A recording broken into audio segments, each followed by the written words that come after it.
আলহামদুলিল্লাহ, সকাল সকাল চলে আসলাম নতুন গাছের রস নেওয়ার জন্য।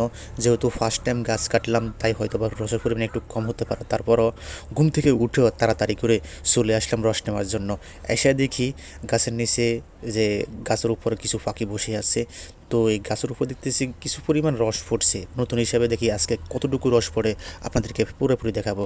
তো আমাদের শুধু একটাই গাছ, গাছটা ছিলছে আজকে প্রায় 8-10 দিন হয়ে গেছে, কাটার মতো কেউ নাই। তো বলছিল যে যা শ্রেণী ধরার জন্য আর কি। তো আমি এখনও শ্রেণী ধরা না, কালকে চাচাকে বললাম যে চাচা গাছটা একটু কেটে দেন, চাচার অনেকগুলো গাছ আছে। তো আমার একটা গাছ আপনি এসে সন্ধ্যা গাঁট টাট বসা দেন। তো চাচা কালকে সন্ধ্যায় এসে গাঁট বসা দিল এবং কি সব কিছু ঠিকঠাক করে দিয়ে গেল আর কি। তো আমি সকালে আজকে চলে আসলাম ফার্স্ট টাইম রস নেওয়ার জন্য। এসে দেখি কিছু পরিমাণ রস পড়ছে। মাশাআল্লাহ, দিলে রসের পরিমাণ ভালোই ফুটবে নতুন অবস্থায়। রস যা ফুটছে আলহামদুলিল্লাহ, বুঝেন 250 গ্রামের মতন হবে। তো নামাইলাম।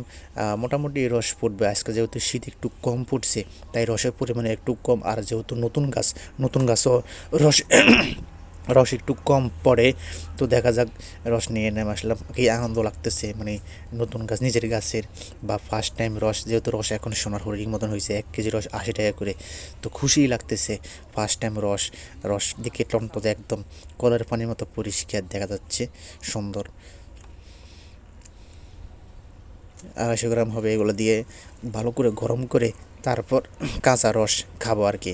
যাক, মোটামুটি রস দেখে আমার থেকে খুব আনন্দ লাগতেছে। তো আপনাদের যদি এরকম যদি কোনো গাছ থাকে, আপনারাও এরকম পার্সোনালভাবে একটা গাছ ছিলতে পারেন। আয়সা আমাদের আমি শখবশত গাছটা ছিললাম, আমাকে নিষেধ করেছিল পরিবার থেকে, আমার আব্বাই নিষেধ করেছিল। তারপর আমি নিষেধ না মেনে তারপরও দেখলাম যে রস পড়ছে ভালো।